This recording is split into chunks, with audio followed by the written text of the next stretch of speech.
Magandang araw mga boss. Ngayon naman ay magluluto tayo ng musi o tagutungan at sasabawan natin siya.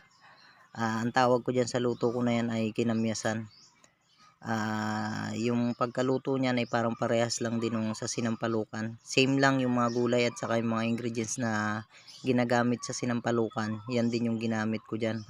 Pagkakaiba lang, imbis na sampalok yung pinang-asim, kamyas. Inuna ko niluto yung kamyas para madurog at nang yung asim niya mas lumabas. Gawa ng pag hinuli mo paglagay ng kamyas, matagal umasim, dudurugin mo pa. Kaya ganun ginawa ko, ginisa ko muna siya ng nauna para mas maasim. At yan na nga, luto na ang ating tagutongan o musi. Alam nyo ba kung anong naging lasa niya? Halos hindi sila nagkakalayo ng tuna. Ganun siya kasarap nung dyan sa luto na yan. Yun lang, maraming salamat.